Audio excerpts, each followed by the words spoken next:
The 1980s tried hard to keep the muscle car dream alive, but most of what came out of Detroit back then couldn't hold a candle to the beasts of the late 60s and early 70s. Strangled by emissions rules, weighed down with plastic trim, and stuffed with engines that barely made enough power to spin the tires, these cars looked fast but drove like disappointments. And now, in 2025, some sellers try to pass them off as collectible classics, but the truth is, they're not worth your money. Here are the 12 worthless 80s muscle cars now in 2025. Don't buy them.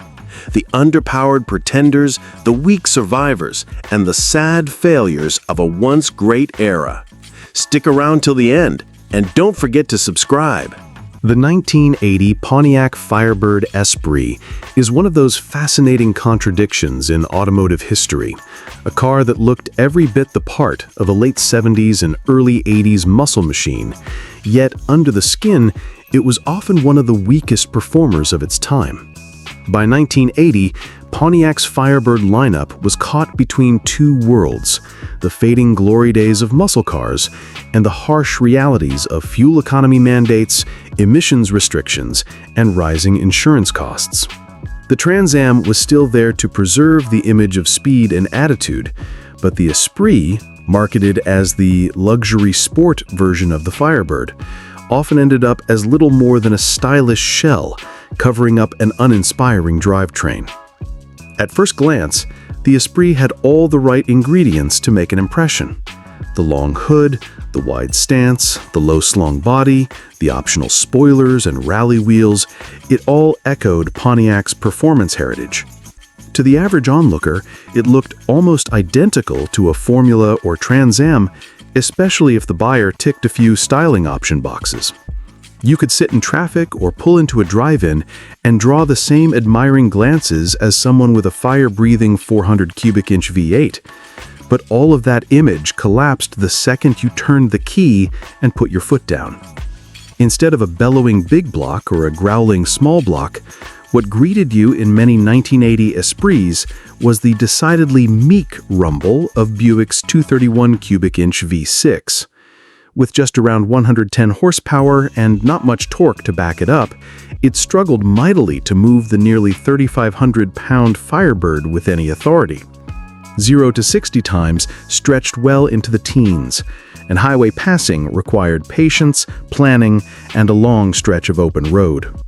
For owners, this mismatch between style and substance was a bitter pill to swallow. Many young buyers, especially those who couldn't afford the insurance premiums or fuel bills of a Trans Am, bought the Espri thinking they would still get a slice of Pontiac's legendary performance at a lower cost. Instead, they got the looks without the muscle. Flooring the accelerator only resulted in a lot of noise, very little forward momentum, and, in some cases, the embarrassment of being outpaced by economy cars from Japan. Owner reviews from the period often reflect this frustration.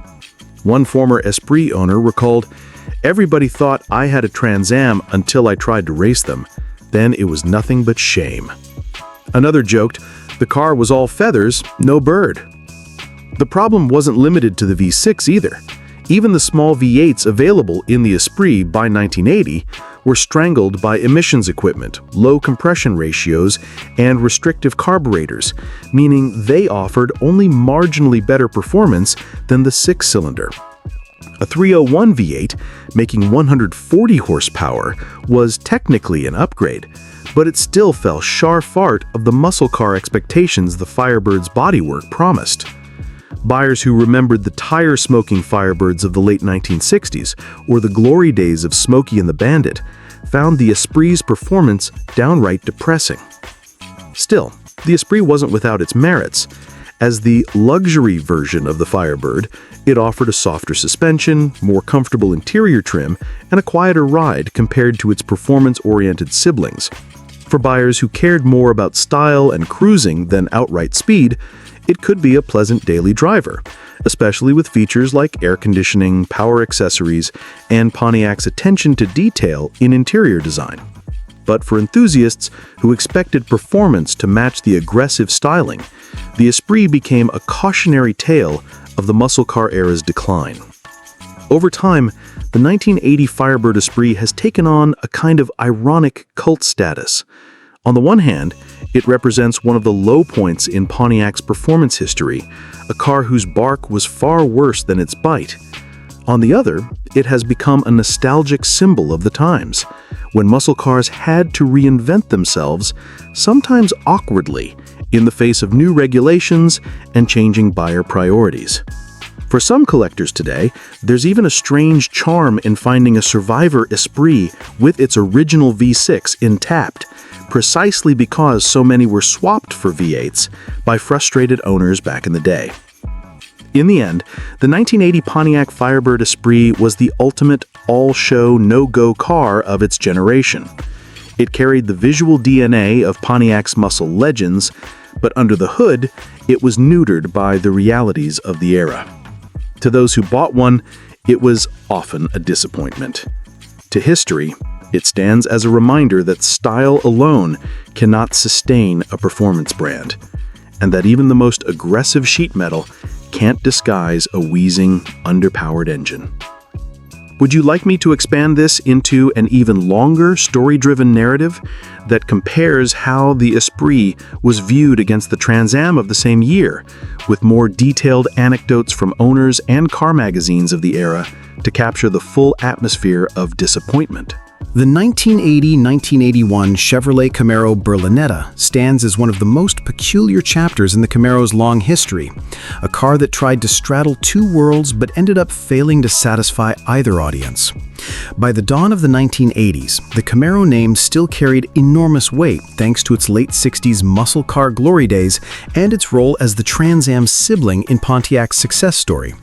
But the world had changed. Emissions restrictions, fuel economy concerns, and rising insurance rates had all but strangled the raw performance that had once defined the pony car class. GM, desperate to keep the Camaro relevant to a wider audience, decided to reposition part of the lineup away from muscle entirely and into the nebulous idea of luxury sport. That idea birthed the Berlinetta, a Camaro dressed in finer clothes but hollowed out of its original purpose. On the outside, the Berlinetta looked promising enough. GM gave it special touches like unique wheel designs, a liberal sprinkling of chrome accents, and subtle badging to separate it from the cheaper base model or the performance-oriented Z28.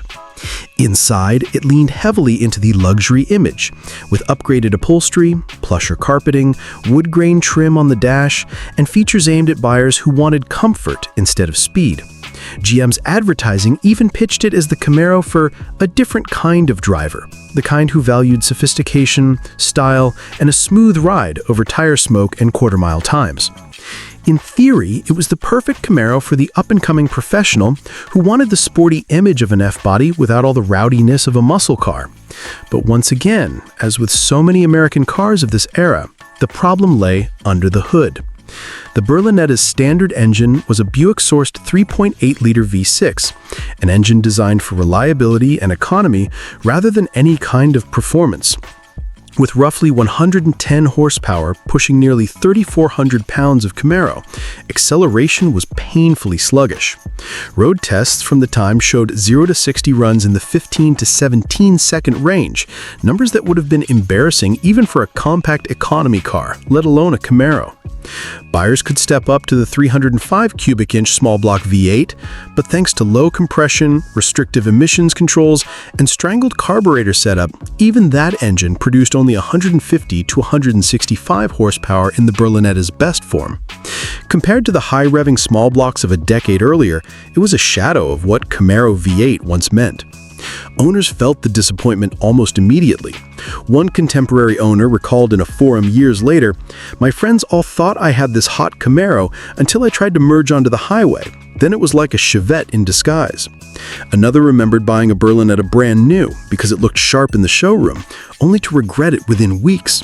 It was all velvet seats and chrome knobs, but when you put your foot down, nothing happened. It was the slowest car I've ever owned, and I couldn't shake the feeling I'd been duped.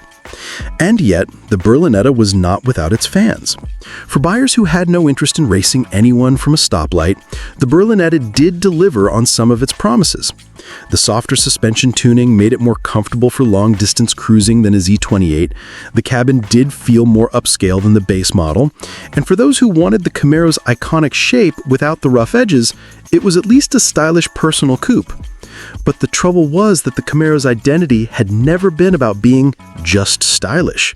It was born to be Chevrolet's affordable performance car, and in Berlinetta trim, it came across as a betrayal of that very mission. Looking back, the Berlinetta can be seen as GM's attempt to make the Camaro into something it never should have been, a pseudo-luxury car. The contradiction of luxury muscle is that it tends to dilute both sides of the equation. The Berlinetta was neither truly luxurious compared to a Cadillac or even a Buick Riviera, nor was it truly sporty in the way that even a smog-choked Z28 could still manage to be. Instead, it lived in an awkward middle ground where buyers didn't really know what to make of it. Sales reflected that confusion. The Berlinetta never approached the popularity of the Z28, nor did it establish itself as a serious alternative for luxury coupe buyers. Today, the 1980-1981 Camaro Berlinetta survives mostly as a curiosity. Enthusiasts rarely seek them out, preferring instead the more desirable Z28s or even base models that make better candidates for V8 swaps. The few Berlinettas that remain stock often serve as time capsules of GM's early 80s identity crisis, showing just how far muscle car icons had fallen from their high-performance roots. In hindsight, the Berlinetta was the embodiment of a transitional era in American cars, when style was emphasized over substance, and when manufacturers believed that putting a plush interior in a performance shell could distract buyers from the lack of horsepower. In the end, the Berlinetta proved that a Camaro without muscle was like a lion declawed. It looked the part, it roared in advertisements, but in reality, it had no bite. For purists and enthusiasts, it remains one of the least desirable Camaros ever made, a reminder that not every experiment in badge engineering and market repositioning was destined for success. Do you want me to make the Berlinetta's story even longer and more dramatic by comparing it to what Ford was doing with the Mustang Ghia at the same time, showing how both cars tried to sell luxury in a performance shell and both fell flat with enthusiasts? The 1981 Dodge Mirada CMX is one of those odd relics from Detroit's darkest era, a car that promised flash, style, and performance, but delivered little more than disappointment wrapped in vinyl and chrome. Chrysler, in the early 1980s, was in a desperate scramble to stay afloat. The oil crisis of the 70s, rising insurance rates, and suffocating emissions regulations had already put muscle cars on life support, but GM still managed to keep a spark alive with cars like the Monte Carlo SS and Buick Regal T-Type. Dodge wanted in on that action. They needed something to look sporty, something to make buyers believe Mopar could still build a car with some excitement. That something was the Mirada CMX. On paper, it sounded like a direct competitor. In reality, it was little more than a pretty costume over a tired, underpowered heart.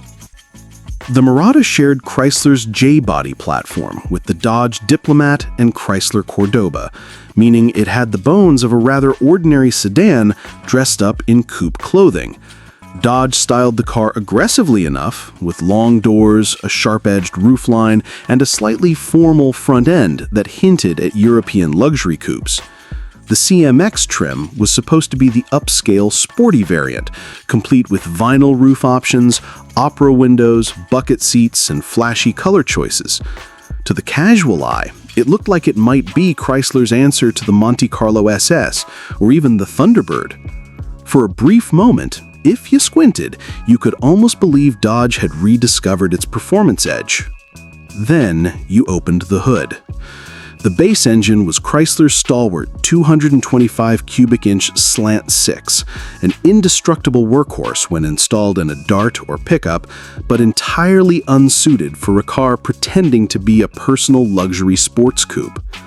With barely 90 horsepower on tap in smog-era form, a Mirada equipped with the 6 was almost comical, struggling to get out of its own way. The most common choice was the 318 small block V8, But by 1981, that engine had been strangled down to a wheezy 120 to 130 horsepower. Even the optional 360 V8 had disappeared from the order sheet, leaving the big power choice as the 318 4-barrel rated at an optimistic 185 horsepower. Optimistic is the right word, because real-world numbers often felt far weaker. Compared to a Monte Carlo SS, which at least had a sense of vigor, the Mirada was hopelessly outgunned. Owners quickly realized that the car's muscle was more appearance than reality. One former owner recalled in an interview, "It looked like a Monte Carlo killer, but it drove like Grandma's Cordoba. I bought it thinking I'd have something sporty, but every time I floored it, all I got was noise and disappointment." Another said, "I loved the style, but the performance was embarrassing. My neighbor's V6 Malibu could outrun it. I traded it in within 2 years." These stories became typical, as the Mirada's reputation never matched its image. The real tragedy of the Mirada CMX was that Dodge had an opportunity to do something bold, but chose the path of least resistance. Chrysler engineers knew how to build performance cars. The memories of Roadrunners, Chargers, and Super Bs were still fresh. But the company was financially crippled. Instead of investing in real power plants or engineering improvements, they dressed up a sedan platform, gave it flashy trim, and prayed buyers wouldn't notice. Unfortunately, buyers did notice. Sales were dismal, with fewer than 5,000 CMXs sold in 1981. Compare that to the Monte Carlo, which sold in the hundreds of thousands, and it's easy to see how badly Dodge miscalculated. What makes the Mirada even sadder in hindsight is that it wasn't necessarily a bad car to live with. Like most Mopars of the era, it was comfortable, with big cushy seats and a ride that soaked up potholes with ease. The Slant 6 models could last forever with minimal maintenance, and the 318, while gutless, was famously reliable. But for a car that was supposed to restore Dodge's sporty image, those traits weren't enough. Nobody wanted a Monte Carlo fighter that couldn't outrun an economy car. Today, the Mirada CMX has faded into obscurity. It doesn't enjoy the cult following of Mopar's true muscle cars, nor does it have the nostalgia factor of GM's 80s coupes. Instead, it survives as a footnote, a reminder of how low the bar had fallen for American performance by the early 80s. Enthusiasts rarely restore them, and when they do appear at shows, they often draw puzzled looks rather than admiration.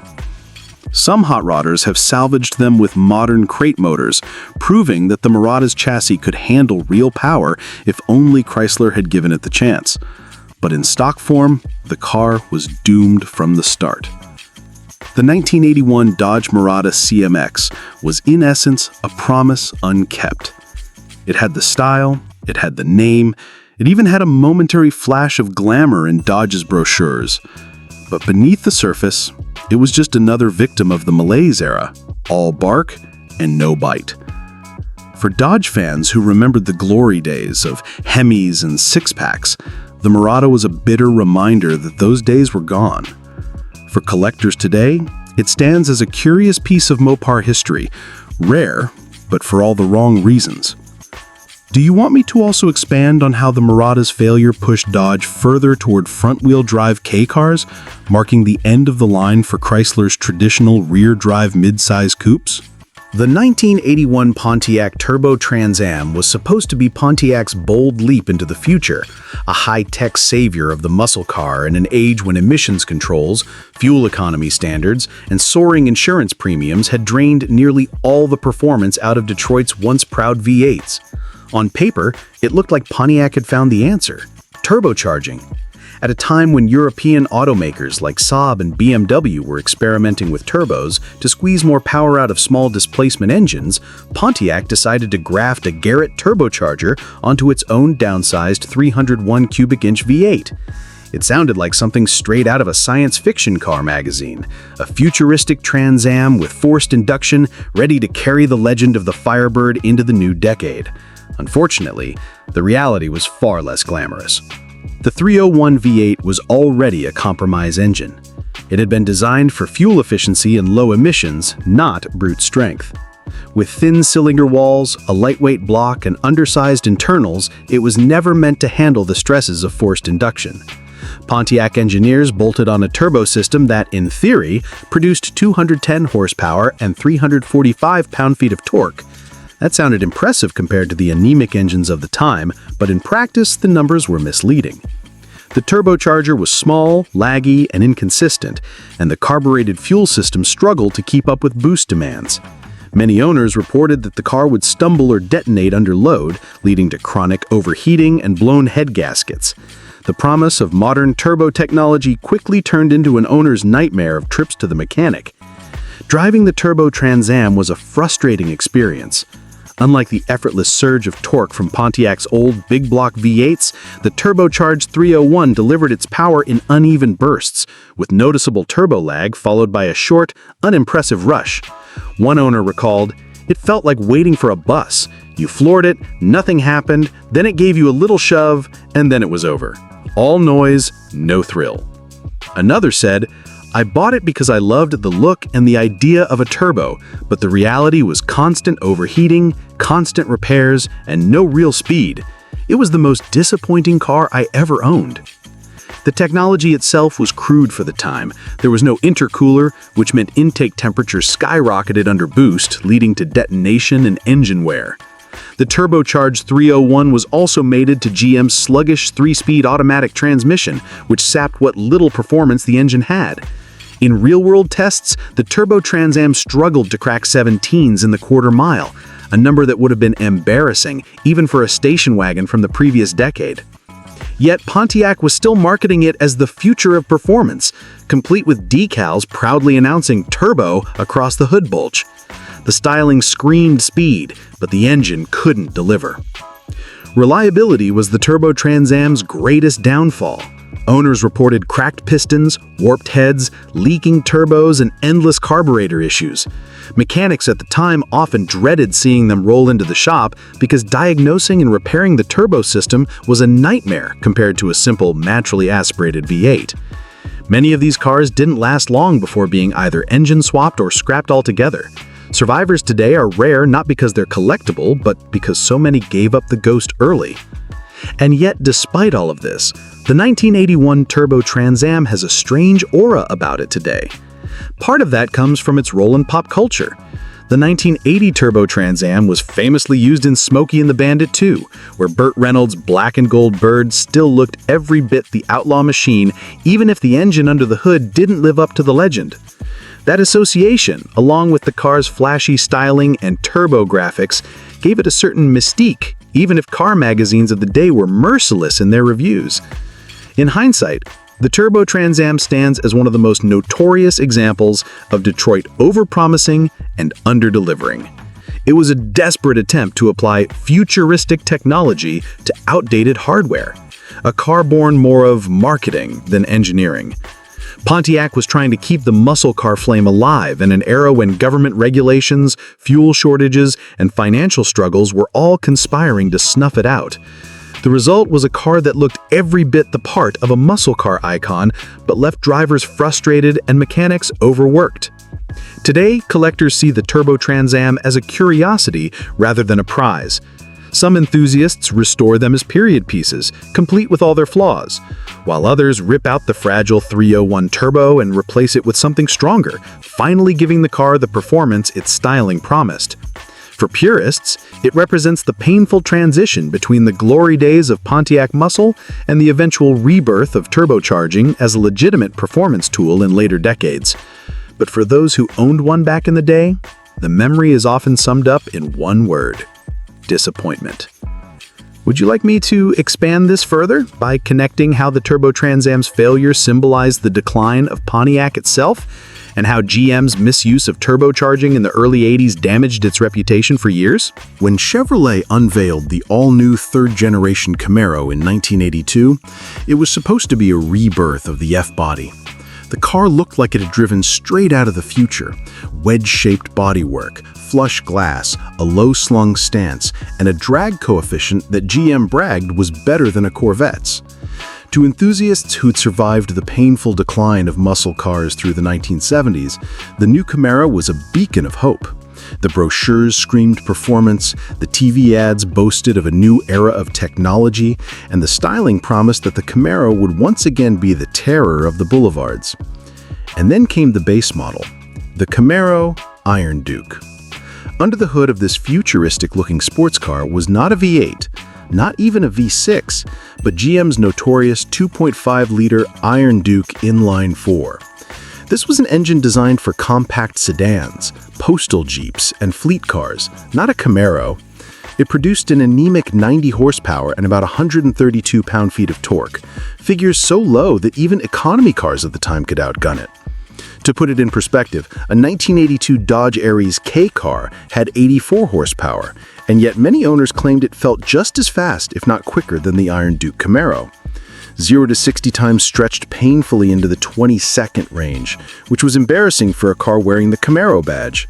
Some road testers joked that the Iron Duke Camaro wasn't just slow, it was dangerously slow, because trying to merge onto the highway felt like begging to get rear-ended.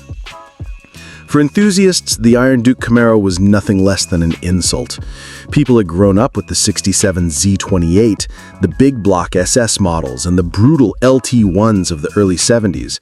Even during the smog-choked mid-70s, the Camaro had always at least been a V8 car at heart. But when buyers walked into dealerships in 1982 and saw the striking new wedge Camaro, many were shocked to find that the cheapest versions didn't even have 6 cylinders. Chevrolet's reasoning was simple. The fuel crisis of the late 70s had convinced GM executives that buyers wanted efficiency above all else. So they offered the Iron Duke as the new economy Camaro, advertising its fuel mileage as a virtue. But the problem was obvious. Nobody in America wanted a Camaro for fuel mileage. They wanted it for image, sound, and speed. And with the Iron Duke, you got only the image.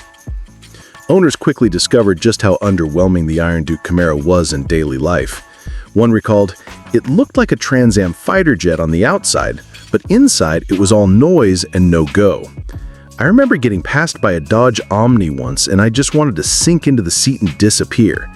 Another said, "Every kid at school thought I was cool for driving a Camaro until they rode in it. Then they laughed. It was humiliating." The Iron Duke itself wasn't necessarily a bad engine in the context of small economy cars.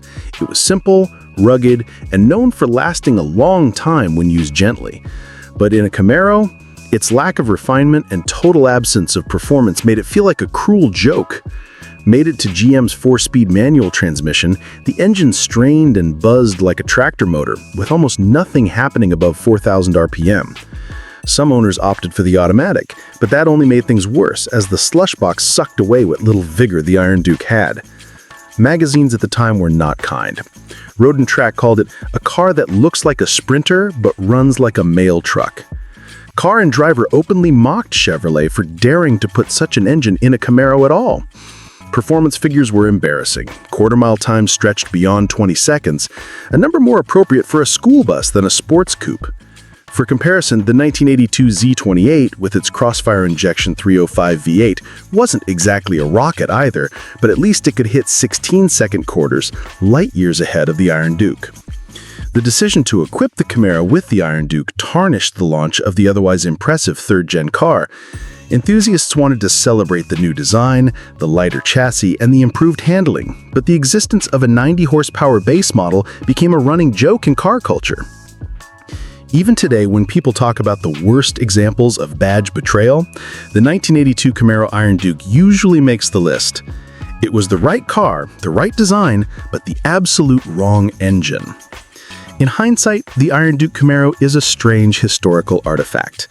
It represents the depths of GM's confusion in the early 1980s, when executives were still terrified of gas shortages and believed buyers would gladly trade performance for economy. Instead, they created a car that pleased nobody. Too slow for enthusiasts, too thirsty compared to real economy cars, and too embarrassing for anyone who actually bought one.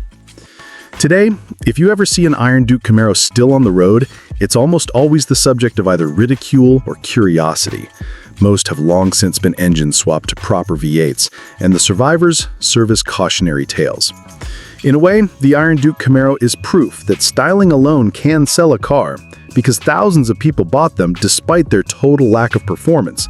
But it also proves that when an automaker forgets what its own legend stands for, it risks humiliating itself. And that's exactly what happened with the 1982 Iron Duke Camaro, a car that looked like the future, but drove like the past. Do you want me to continue this series into other humiliating fake performance cars from the early 80s, like the Mustang GL with its wheezy four-cylinder, or keep focusing only on Camaros and Firebirds?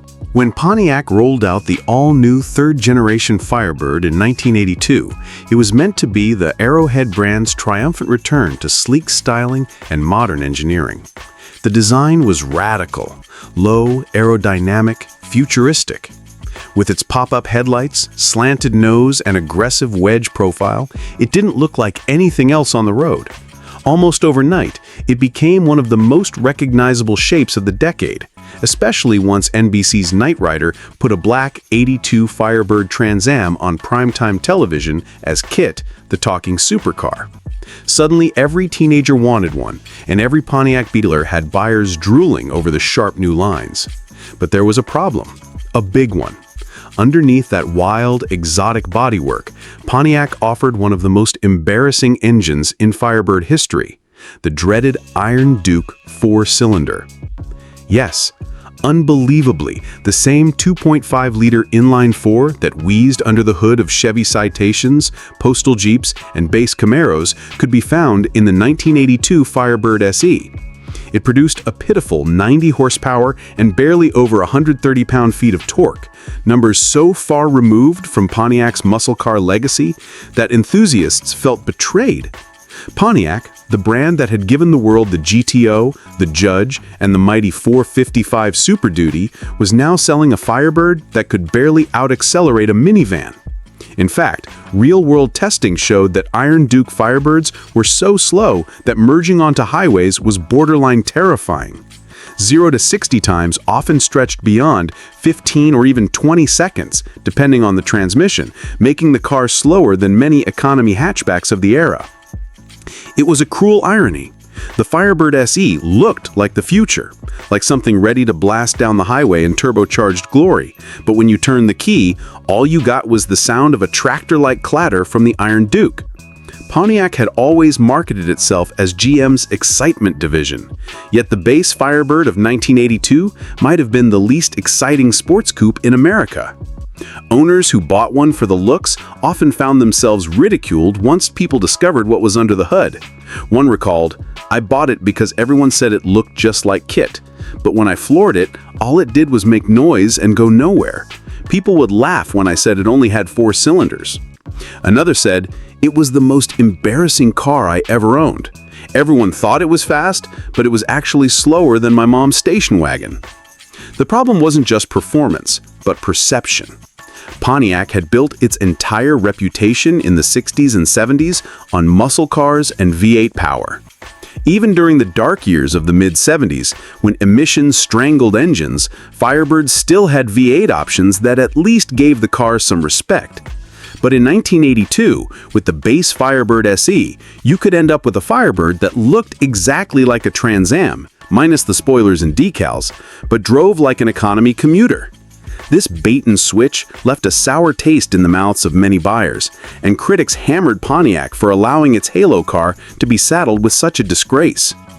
Car and Driver wrote at the time that the base Firebird is the most deceptive car on sale today, a sports coupe in costume only.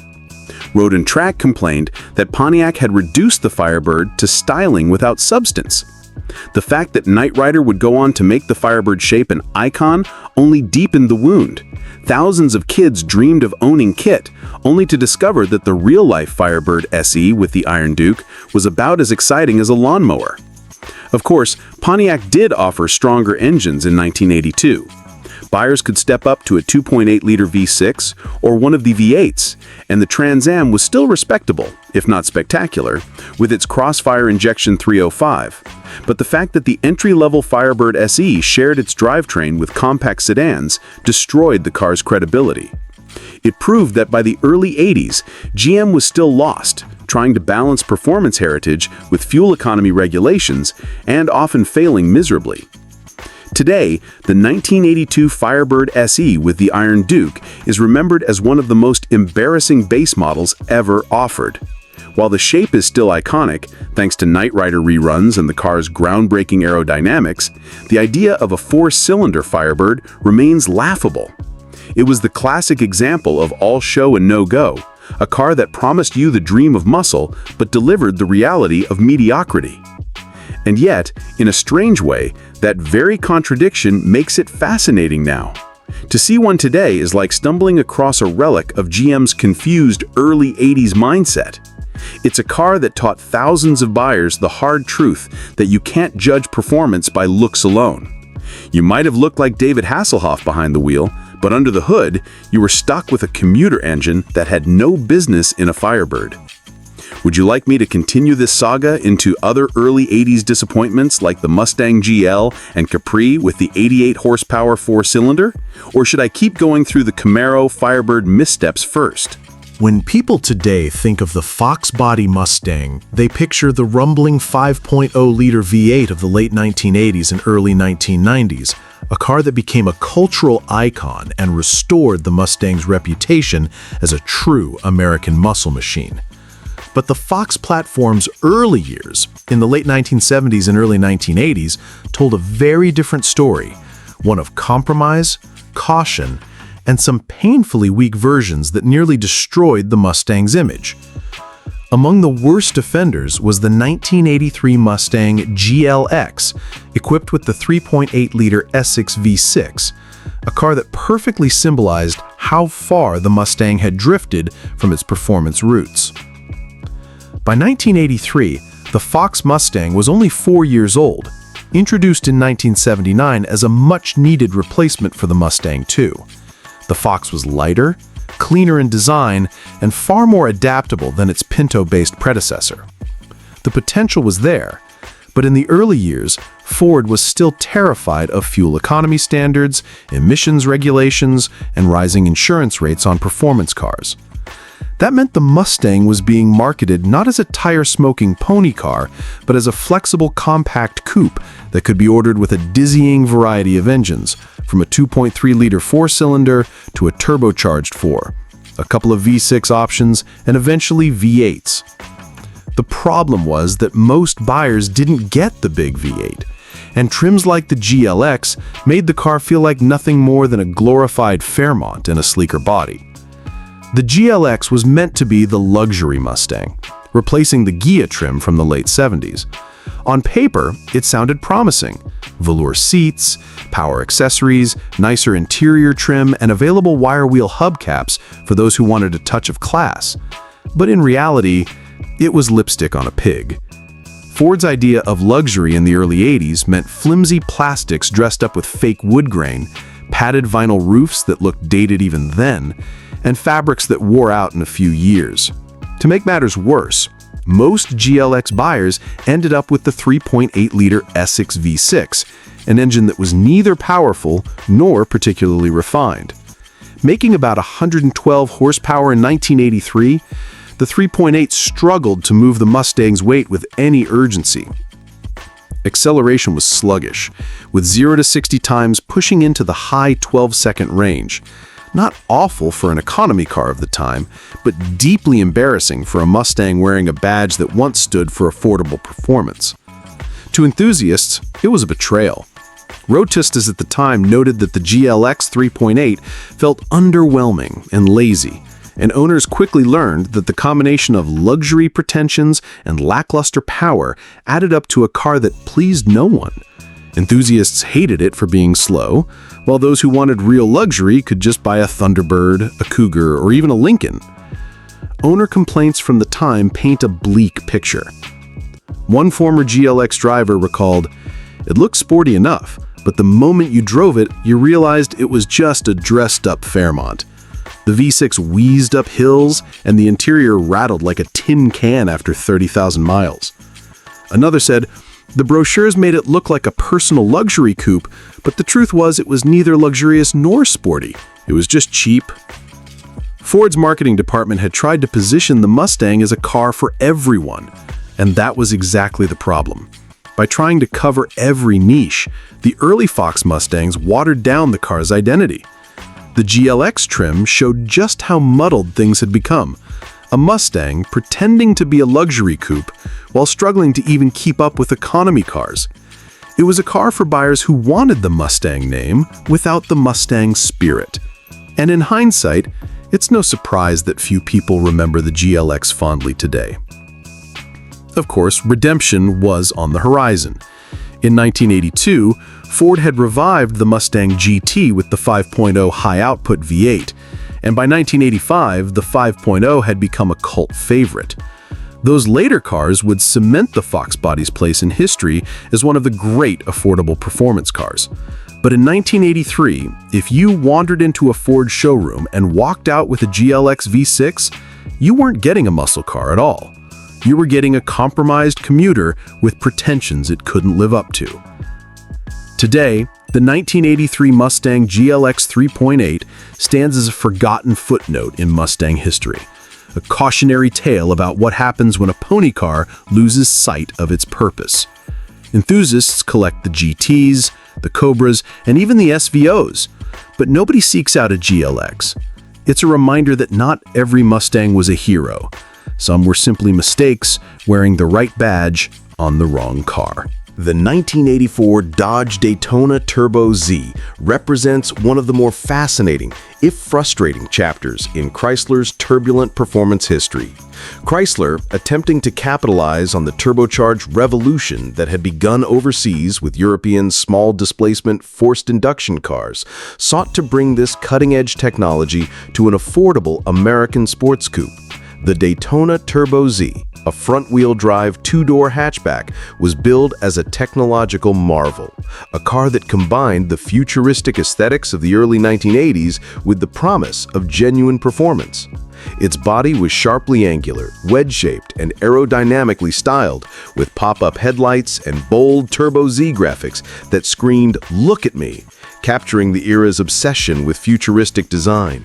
Inside, Chrysler added sporty touches like bucket seats, a digital gauge cluster on some trims, and a driver-focused dash layout. On paper, it was the car that could bridge the gap between everyday affordability and European-style turbo excitement. However, the reality of the Daytona Turbo Z was far harsher than its marketing promised. The 2.2-liter inline-4 engine, though turbocharged, was based on a basic Chrysler four-cylinder block that had not been engineered to handle the stresses of forced induction. The result was severe turbo lag. The engine would take a noticeable moment to respond, leaving the car feeling lethargic off the line and surprising drivers with sudden bursts of power once the turbo spooled. Torque steer was another constant problem. Because the car's front wheels had to transmit both steering and propulsion forces, drivers often found themselves fighting the steering wheel as the car lunged to one side under acceleration. For a coupe styled to look like a track-ready sports car, this made the Daytona feel more like a handful than a thrill. Mechanical reliability compounded the problem. Early Turbo Zs suffered from a range of issues. Turbos often failed before 50,000 miles due to inadequate oiling and cooling. Intercoolers were absent or undersized, and exhaust manifolds would crack under heat stress. Owners had to be meticulous about maintenance, but even careful drivers faced costly failures that undercut the car's promise. The suspension, while upgraded over the base Daytona, was soft and underdamped, leading to understeer in corners and a disconnect between the car and the road. Braking was mediocre by contemporary standards, further eroding driver confidence in what was supposed to be a sporty experience. In essence, Chrysler had created a car that looked fast but could not deliver the precise, responsive handling or reliability that its looks implied. Despite these failings, the Daytona Turbo Z has a certain cult appeal. Its styling, a snapshot of 1980s futurism, remains striking even decades later. The pop-up headlights, wedge body, and bold graphics make it unmistakable, and some owners still cherish the car as a quirky relic of Chrysler's ambitious but flawed engineering.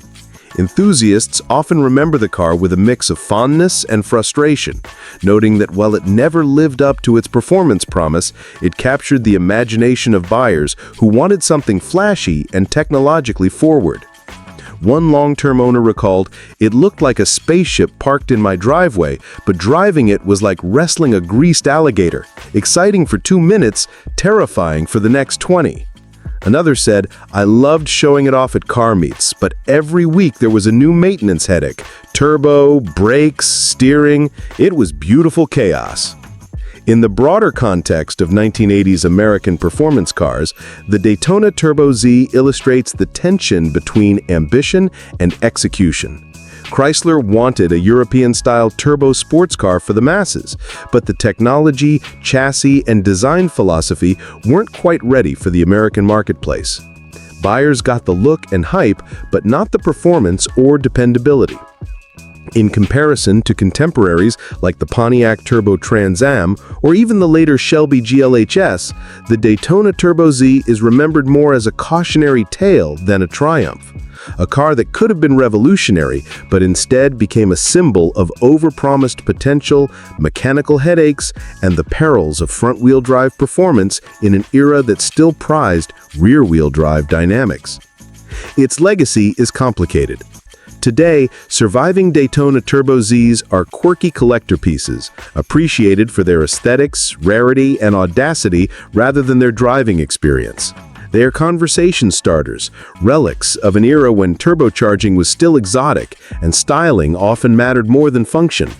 In this sense, the Daytona Turbo Z is both a cautionary story and a charming oddity, a car that promised speed and excitement but delivered drama, maintenance woes, and an indelible 1980s personality that could not be replicated. Its name lives on as a reminder that looks and ambition cannot replace solid engineering, but that even flawed cars can leave an enduring mark on automotive history. If you want, I can continue with another lengthy deep dive into a similar early 1980s flop, like the 1985 Chrysler Laser ES or the Chevrolet Cavalier Z24, showing how automakers repeatedly overpromised performance while delivering headaches. Do you want me to continue with that? The 1985 Chevrolet Monte Carlo SS, especially in its California spec form, is a striking example of how state regulations could neuter what was otherwise a symbol of American muscle car style in the mid-1980s. Outwardly, the Monte Carlo SS looked every bit the part of a performance-oriented coupe. Chevrolet dressed it with aggressive aerodynamic touches, a distinctive front air dam, integrated rear spoiler, dual racing stripes running the length of the hood and deck, and the subtle but muscular flared fenders that suggested a car built for speed.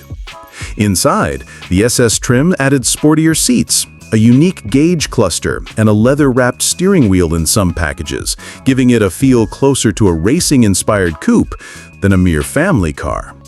To the casual observer or fan of NASCAR-inspired aesthetics, the Monte Carlo SS seemed ready to dominate highways and streets alike. Yet the California spec version was a cruel compromise between style and legal necessity. To comply with the strict emission standards of the state, GM was forced to detune the 305 cubic inch V8 dramatically, resulting in a paltry 150 horsepower. In a car that still weighed close to 3,500 pounds, this translated to sluggish off-the-line acceleration, lethargic mid-range response, and an overall driving experience that betrayed the car's aggressive appearance. Enthusiasts who expected the raw punch of a traditional V8 were left frustrated, often finding themselves outpaced that ordinary family sedans or even some four-cylinder compacts on uphill ramps.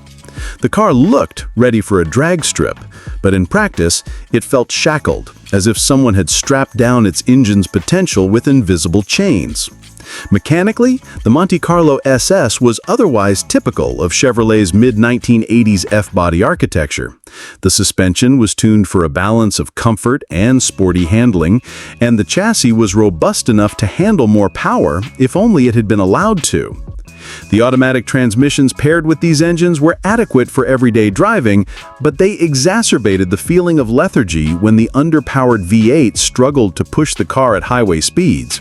Braking and steering were competent, but the mismatch between the car's aggressive appearance and its actual performance created a kind of cognitive dissonance for drivers.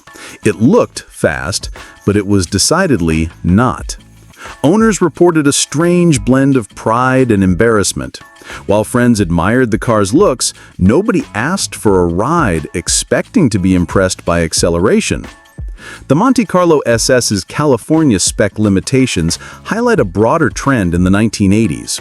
Emissions compliance often forced automakers to hobble their own vehicles in performance-sensitive markets.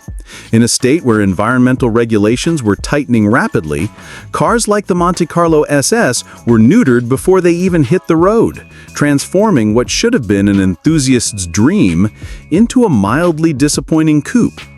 Owners learned quickly to either enjoy the car for its aesthetics or to search for models sold in less restrictive states if they truly wanted the V8 experience.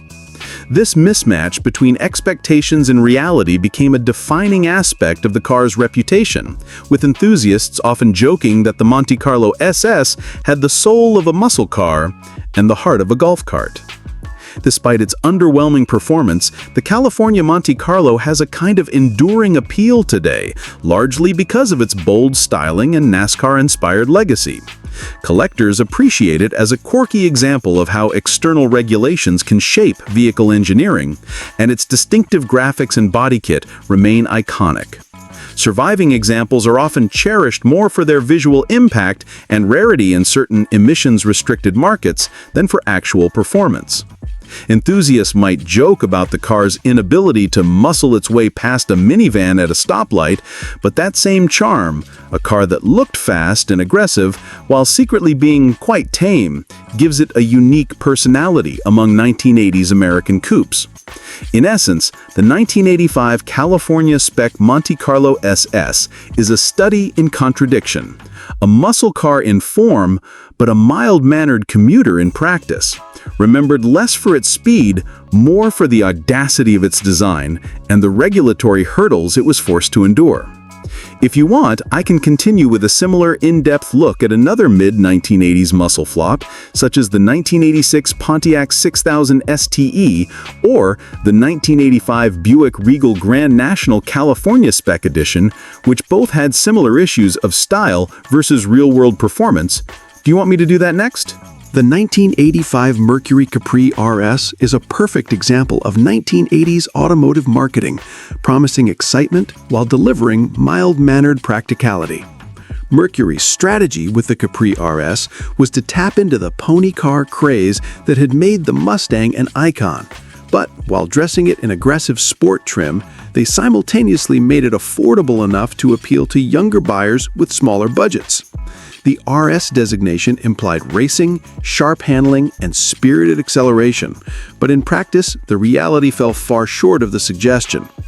Mercury clearly intended the Capri RS to visually rival the Fox Mustang GT, adding bold stripes, RS badging, subtle fender flares, a slightly redesigned front fascia, blacked-out headlight surrounds, and a modest rear spoiler.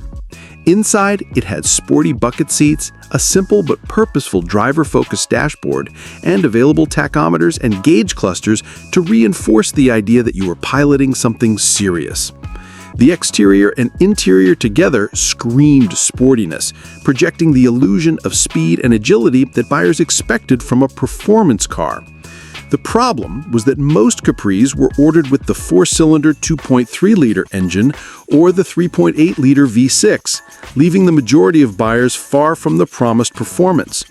The 2.3-liter produced just 88 horsepower, while the V6 offered a meager 112 to 115 horsepower depending on the setup. These numbers were painfully insufficient for a car that looked as athletic as the RS, especially when compared to competing compact pony cars like the Mustang, which even in base form outperformed the Capri. The four-cylinder Capri had the soul of a commuter. The V6 was a little more spirited, but still sluggish, and both engines turned a visually aggressive car into something that struggled to pass sedans on the freeway. Acceleration was slow, throttle response was hesitant, and anyone expecting a thrilling ride quickly felt let down.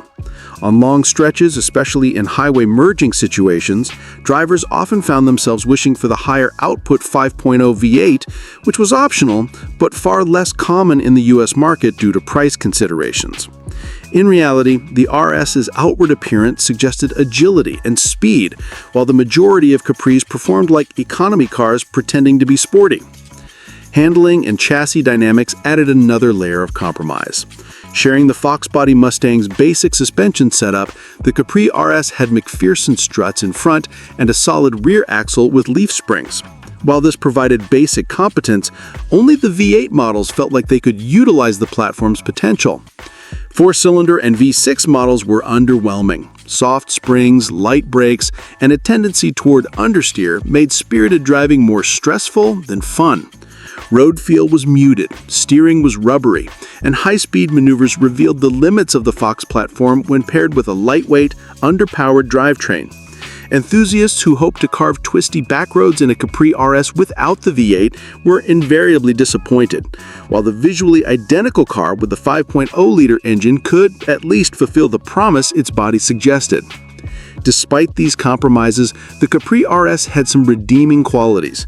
Parts sharing with the Mustang platform made repairs and upgrades straightforward, and the small size, lightweight, and simple mechanics meant that the car could be relatively inexpensive to maintain. Rust resistance, interior durability, and the availability of aftermarket parts made it appealing to budget-conscious buyers who wanted style over substance. However, the mismatch between appearance and actual driving experience left a lasting mark on its reputation. The RS was often mocked as a car made to look fast while going slow, a visually aggressive machine with pedestrian performance. Culturally, the Capri RS holds an interesting place in automotive history. It represents the tension of the early 1980s. Buyers wanted the pony car experience, but emissions, fuel economy standards, and shrinking budgets forced manufacturers to compromise. Mercury wanted the Capri RS to be a small, sporty coupe that drew younger buyers to the brand and expanded its market share, but the widespread use of weak engines and mediocre drivetrains meant that the car rarely fulfilled that role. Today, collectors treat V8-equipped Capri RS examples as gems that capture the car's original intent, while four-cylinder and V6 models are seen more as quirky curiosities, cars that promised excitement but delivered practicality, the kind of mid-1980s compromise that epitomizes the era. Even beyond performance, the Capri RS's marketing and cultural identity were at odds with reality. Advertisements highlighted sporty styling, weekend thrills, and youthful freedom, while the engine options delivered mild commuting instead. Owners often found themselves caught between expectation and reality. They were sold on a car that looked like a Mustang GT, but drove like a mild-mannered commuter, and the dissonance could be frustrating. Yet this contradiction is also what makes the 1985 Mercury Capri RS historically fascinating. It embodies the era's attempts to marry style with economy, sporty aesthetics with limited performance, and brand appeal with budget constraints. The RS wasn't merely underpowered, it was emblematic of a decade of compromise, regulatory pressures, and marketing hype. In sum, the 1985 Mercury Capri RS was more than a car. It was a study in contrasts. Boldly styled, compact, and sporty in appearance, it was intended to offer fun and excitement. Yet most examples delivered sluggish acceleration, underwhelming handling, and a commuter-like experience that clashed with its visual promise. For enthusiasts willing to seek out the rare V8, the car could approach its intended character. But for the majority of owners, it was a car that looked like a racer, drove like a sedan, and epitomized the frustrating compromises of the mid-1980s automotive landscape. A car the legend lies as much in its promise as in its pedestrian reality. If you want, I can write an even longer encyclopedia-style 1985 Mercury Capri RS entry that would rival a full magazine feature, including production numbers, trim options, detailed engine specs, suspension analysis, and period owner anecdotes. Do you want me to do that next? The 1986 Chevrolet El Camino SS is a fascinating example of a once iconic model struggling to maintain relevance in the mid-1980s.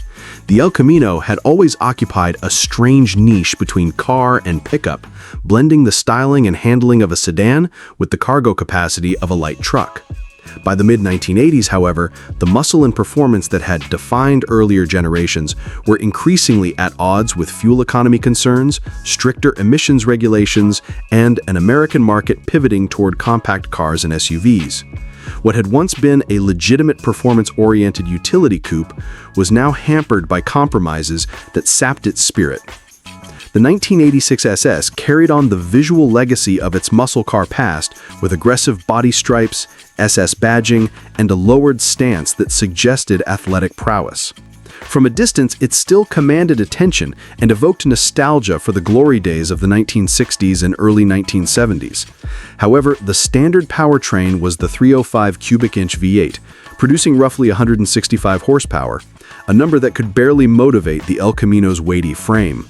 Even acceleration from a standstill was lethargic, and highway merging often left drivers wishing for the 350 cubic inch V8, which was ironically only offered in California due to emissions laws.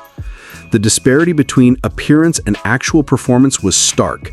Visually, it promised muscle. Mechanically, it delivered pedestrian effort, creating a sense of disappointment among enthusiasts. Beyond the engine, handling and ride quality were further limitations.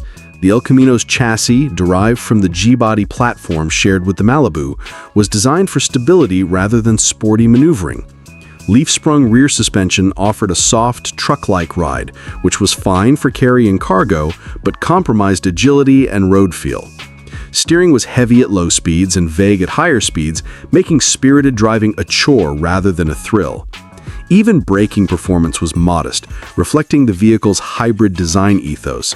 A car truck that was neither a true performance coupe nor a competent pickup by modern standards. Fuel consumption was another Achilles heel. With a thirsty V8 and a relatively heavy vehicle, drivers quickly discovered that the nostalgia-inducing looks came at the cost of frequent stops at the gas station. In a decade when consumers were increasingly conscious of efficiency, this made the El Camino SS less practical, eroding the very appeal that the SS badge was supposed to convey.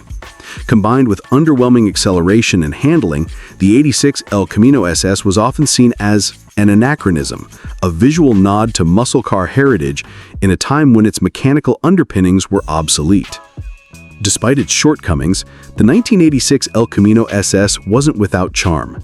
Its unique blend of car-like comfort with a usable cargo bed offered a versatility that traditional sedans or pickups couldn't match. The interior, while sparse by luxury standards, was functional and comfortable for daily commuting.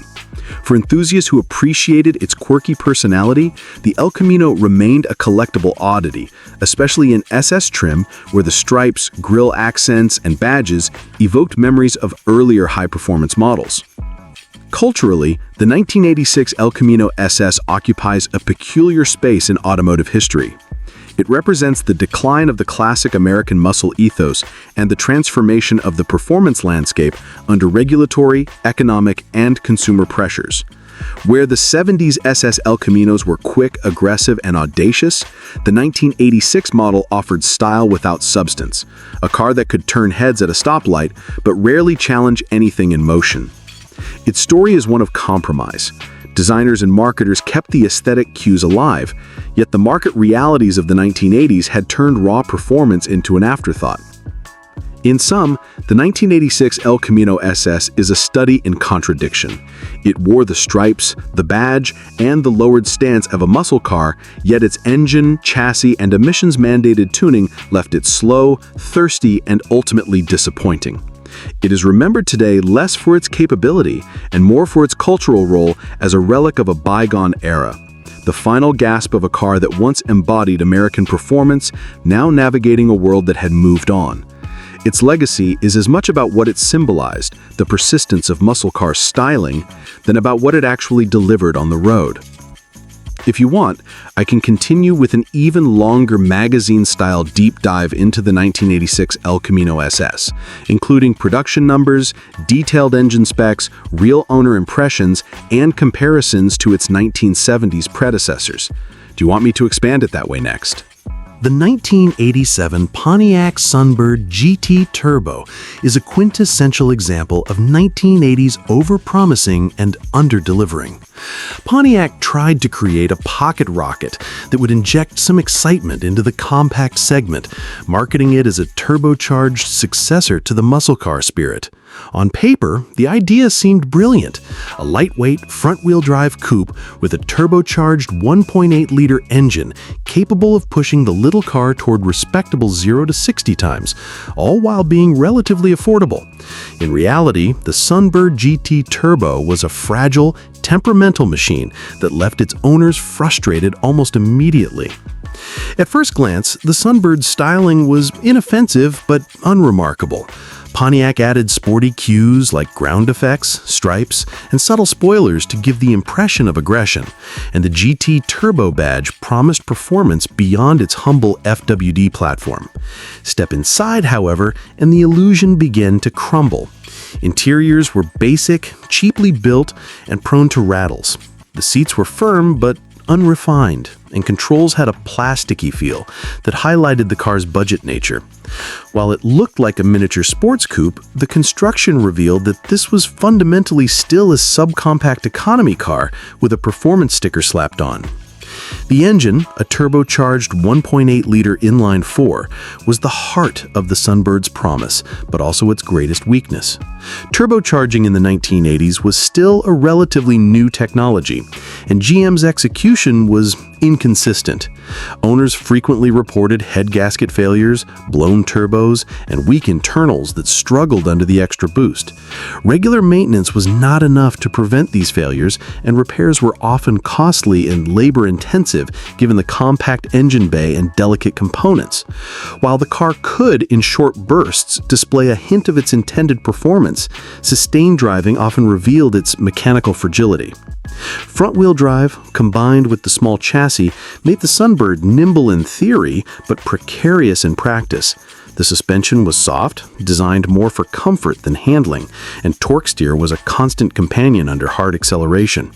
Enthusiasts expecting a sharp, engaging drive were disappointed. The Sunbird's cornering and braking were adequate for city driving, but unfit for spirited highway performance. The lightweight body, which should have been an advantage, only highlighted the lack of structural integrity and rigidity when pushed to its limits. In the broader market, the Sunbird GT Turbo suffered from an identity crisis.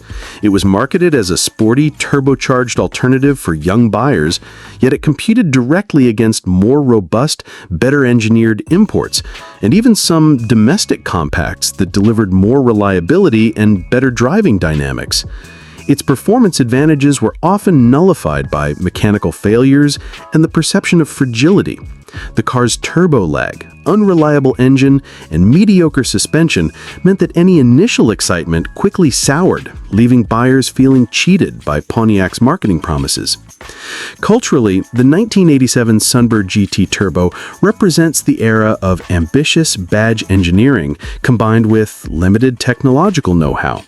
Pontiac tried to channel the spirit of the GTO into a tiny, affordable car for the 1980s, but the resulting compromise between performance, reliability, and budget construction created a car that was admired for its looks and potential, but cursed for its real-world execution. Owners often described it as a ticking time bomb, fun for a few moments, stressful for the rest, and expensive in maintenance relative to its size and cost. Today, the Sunbird GT Turbo is a rare curiosity rather than a sought-after collectible. Its place in history is as a cautionary tale of how early turbocharging, front-wheel drive packaging, and ambitious marketing can collide with insufficient engineering, producing a car that promised excitement but delivered headaches. It's remembered as one of the least durable and most frustrating subcompacts of the 1980s, an era when performance claims often outpaced engineering reality. If you want, I can expand this even further into a full magazine-style deep dive, including real owner anecdotes, production numbers, turbo specifications, and comparisons with other 1980s compact sports coupes like the Ford EXP Turbo or Dodge Shelby Charger. Do you want me to do that next?